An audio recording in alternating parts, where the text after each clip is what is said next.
Baté. Oui. Je suis conseiller municipal au niveau de la commune de Tono 1, dans la préfecture de Tono, dans la région des Savanes. Vous dites que vous sortez de cet atelier outillé, Ragayardi. Qu'est-ce qu'on peut comprendre? Qu'est-ce qu'on peut comprendre? Vous savez que après le 30 juin 2019, où on a eu l'élection locale dans notre pays, la plupart des conseillers municipaux n'avaient pas la formation en la gestion des collectivités locales. Mais au niveau de la CDPA, nous avons eu cette chance parce que cette formation qui vient de s'achever n'est pas la première. Nous avons déjà été formés en 2016 et donc on avait un pas d'avance sur les autres parce qu'on avait fait des élections locales notre cheval de bataille. Et pendant plusieurs années, au niveau de la CDPA, on se préparait en conséquence. Et donc, cette formation qui vient de s'achever vient compléter les acquis qu'on avait déjà eus en 2016 en la matière, ce qui fait que dans les différentes communes où la CDPA fait des élus, nous avons une longueur d'avance en termes d'organisation, en termes même de maîtrise des concepts de la décentralisation que les autres. Et comme tu venais de me poser la question de savoir qu'est-ce qui nous motive, c'est parce que les différents thèmes que nous avons abordés au cours de cette formation viennent à point nommé et illustrent suffisamment tout ce qui concourt à la gouvernance locale. Et dans votre commune, quelles sont les difficultés auxquelles vous faites face? Dans la commune de Tono 1, les difficultés auxquelles nous faisons face, la plus grande difficulté, c'est le problème des moyens.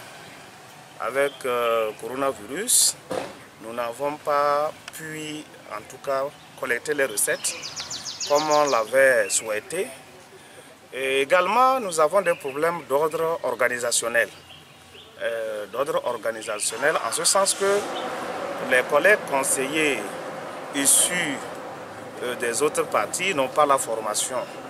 Donc ils sont arrivés, ils ne savent pas au juste quelle est leur mission, c'est quoi la décentralisation. Donc ceci dit, ça fait que à les entendre, à les voir travailler, on a l'impression qu'ils ne sont pas dans la logique du développement. C'est ce qui fait que sur les réseaux sociaux, vous entendez tous les jours qu'il y a des problèmes au niveau de la commune de Tono 1. C'est lié à la manque de formation et aussi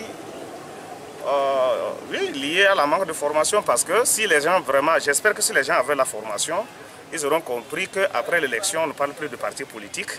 Il faut s'inscrire dans la logique d'un élu qui représente la population et qu'il faut aller vers l'organisation sérieuse pour pouvoir travailler dans le sens d'apporter en tout cas des solutions de développement pour nos populations. Voilà, comment comptez-vous partager les acquis de cette formation par rapport aux autres qui n'ont pas eu la chance de participer? Oui, nous sommes organisés au niveau de la commune de Tono 1, au niveau des conseillers de l'opposition par exemple. Nous sommes 3 partis politiques à avoir des élus là-bas. Il y a l'ANC, il y a la CDPA et il y a ADI. Et donc nous avons formé ce que nous appelons le groupe des 7, qui sont les 7 conseillers de l'opposition. Mais nous n'avons pas de problème de personnes ni de sensibilité politique. Je suis prêt, une fois retourné à Dapan, d'organiser une rencontre de restitution de ma formation, non pas seulement à l'endroit des 6 autres camarades des autres partis politiques, mais également au niveau des conseillers élus de la majorité, si vraiment ils le souhaitent. Et puisque nous sommes en train de construire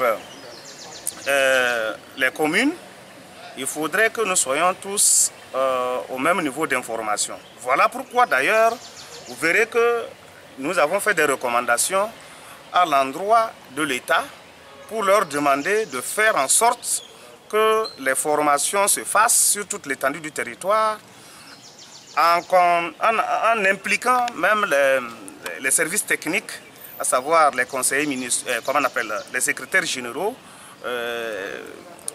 les services financiers afin que nous puissions ensemble aller dans la mutation actuelle que notre pays s'est inscrit. Parce que les gens avaient pris, en tout cas,